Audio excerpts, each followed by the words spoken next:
In the first weeks of the pandemic, some hospital staff treated COVID patients in bin bags. The protective equipment had run out. Over the next 3 years, the government signed tens of billions of pounds of contracts for protective equipment and testing. Much of it was bought in a hurry from suppliers no one had heard of, with the usual checks set aside. This is the story of where that money went and who decided. When COVID arrived, the NHS's usual supply lines collapsed almost overnight. In April 2020, the government made a public appeal for help, and the offers flooded in. More than 24,000 of them, from over 15,000 suppliers, most completely unknown to government. There was no system built to handle it. In really the very early weeks of the pandemic, we were starting to see this kind of drip of stories in the media suggesting a hint of scandal about the way that some of these PPE contracts were being awarded. We thought the most useful contribution that we could make would be to look at every single contract that the government had published for PPE and eventually testing as you got later into 2020. We did an initial study in 2021 where we looked at the first 1,000 contracts. By 2024, we were able to look at all 5,000 COVID PPE and testing contracts. And what we found of those 5,000 contracts, worth £45 billion altogether, was that £15 billion of those contracts had 3 or more red flags for possible corruption. A red flag is a warning sign, not a verdict. A contract handed out without competition. A supplier with a political connection. A deal kept from public view. 3 or more stacked together is where the real risk sits. The UK bought the wrong thing from the wrong people in the wrong way, with 3 results. 1, huge amounts of public money were wasted. Secondly, they distracted attention from much more credible suppliers by busy chasing these VIP lane referrals. And thirdly, disastrously, we had a huge failure of PPE for frontline workers. Offers referred by ministers, peers and MPs were funnelled into a separate channel and pushed to the front of the queue. Officially, it was a high priority lane. Everyone else called it the VIP lane. The High Court later ruled it unlawful. So the data shows that PP that arrived through the VIP procurement lane was 3 times more likely to be unfit for use than PP that arrived through the normal lane. At the same time, the government was forking out 80% more for PPE through the VIP lane than for PP through the standard route. As the Open Contracting Partnership, we work in about 30 different countries around the world. And I can tell you, none of those countries had a special VIP high priority lane where they only took referrals from the ruling politicians. And literally it's taxpayers' money being set on fire. At the moment we are burning the stuff in fields because it was complete rubbish. Defenders of all this have always had one answer ready. It was an emergency and lives were at stake. But the emergency measures did not last a few weeks. They ran for the better part of a year. Long after the first panic, the UK was still awarding contracts without competition, more than £30 billion worth, while comparable countries had gone back to normal competitive tendering. An argument that we've heard time and again when we've published work around this, that this was all terribly necessary because it was an emergency and the government's priority at the time was saving lives at any cost. The trouble is that when you actually look at what the data have told us, that argument just does not stand up to scrutiny. And one of the things that I always found really striking was that this still happened after we published our first study on this topic in 2021.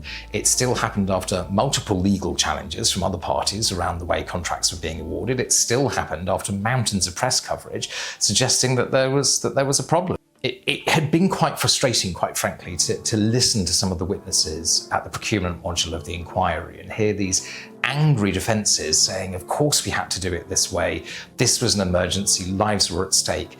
That's just not true. And that argument really only stands up perhaps for a couple of weeks when government should have been able to get its house in order. To run a response like this well, buyers and suppliers have to be able to see each other. Who holds real stock, at what price, arriving when? The UK spent tens of billions in the dark.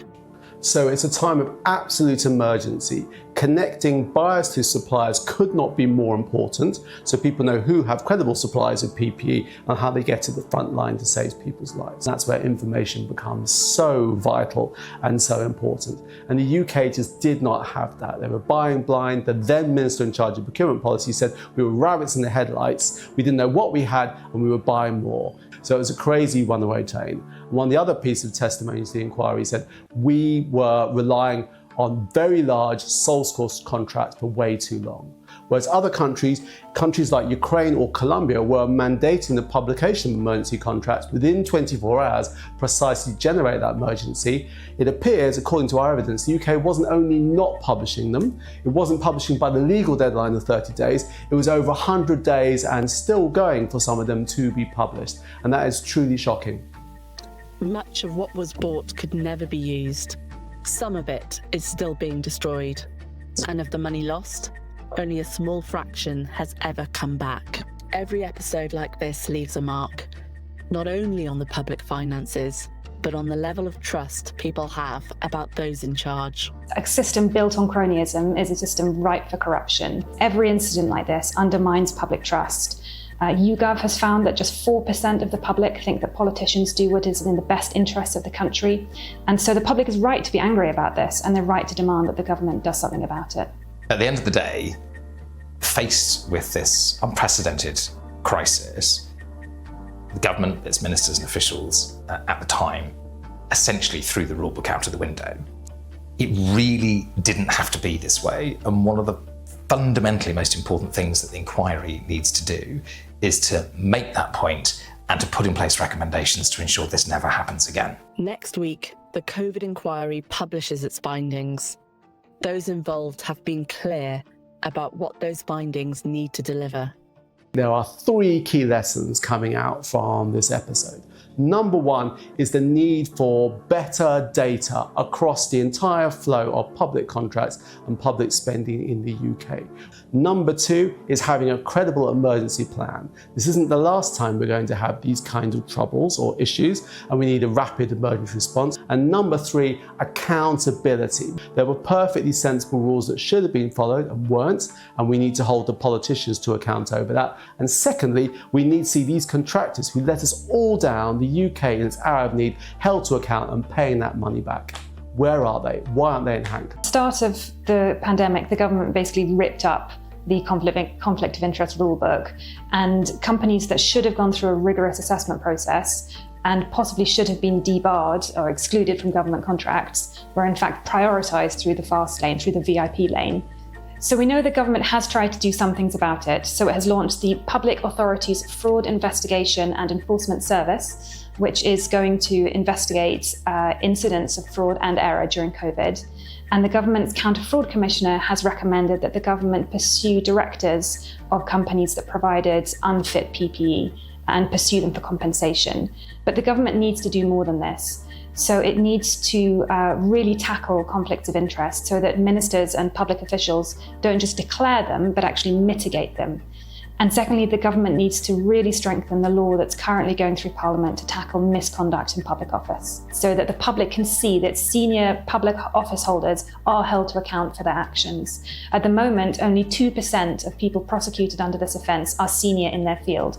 So we need to make sure we're really targeting it at the right people. I think it would be helpful, ultimately, to have some assurance that our existing law enforcement bodies, like the National Crime Agency, like the Serious Fraud Office, with their respective mandates, will have actually looked at the presenting case in each of the 135 that we've identified. The COVID Corruption Commissioner that was appointed by the new Labour government made very clear that he had not sought to investigate allegations of cronyism or corruption, and instead focused on the fraud aspects, for example, around furlough and bounce back loans. So that process was inconclusive when it comes to these contracts. There are bodies with a legitimate mandate who could and should be looking at these, and perhaps it would be helpful if the inquiry also made that point, because it was never going to look at individual contracts. It wanted to look at the systemic response. So therefore, if the inquiry makes the case, given the sums of money involved, that there is still